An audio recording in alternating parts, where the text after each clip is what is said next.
मार्च 2025 या कालावधीमध्ये best police of month पुरस्काराकरिता मसवड पोलीस स्टेशनमधील महिला पोलीस हवालदार मैना हंगे यांनी सर्वात जास्त भाग 5 व 6च्या गुन्ह्यांची निर्गती करणे, दारू केसेस करणे, वरिष्ठ अर्जाची निर्गती करणे व कायदा व सुव्यवस्था प्रश्न हाताळणे, गंभीर स्वरूपाचे गुन्हे उघडकीस आणणे, साक्षीदार वेळेत हजर करणे अशा कामगिरीबद्दल त्यांना गौरवण्यात आलेले आहे।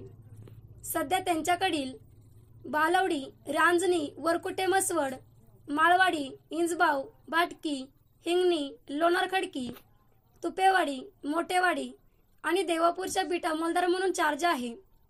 महिला पोलीस हवालदार यांनी 24 ते 25 या कालावधीमध्ये बेस्ट पोलीस ऑफ द मंथन पुरस्कार करिता मसवड पोलीस स्टेशन कडून गौरवण्यात आलेल्या बीट हवालदार लेडी सिंगम मैना हंगे या परिसरात कर्तव्य तत्पर्य व कामाशी प्रामाणिक म्हणून ओळखल्या जातात। यांच्या भावना पत्रकार प्रतिनिधीशी बोलताना त्यांनी व्यक्त केल्या व मसवड पोलीस स्टेशन येथे ते कार्य करत आहेत। त्यांच्या कामाची एक अलगच किमया आहे। लेडी सिंगम अशी त्यांची ओळख आहे। त्यांना कुठलीही काम दिले तरी ते जबाबदारीने पार पाडतात।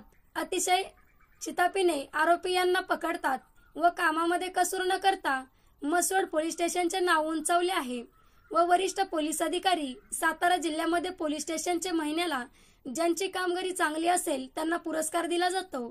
त्यामध्ये मसवड पोलीस स्टेशनच्या लेडी सिंगम बीट हवालदार मैना हंगे यांना पुरस्कार प्राप्त झाला आहे। मसवड पोलीस स्टेशनचे दबंग पोलीस अधिकारी ए.पी. अक्षय सोनवणे व मसवड पोलीस स्टेशनचा सर्व स्टाफ यांनी अभिनंदन केले। झुंजार न्यूज महाराष्ट्र उपसंपादक आबासो शिंदे, मसवड।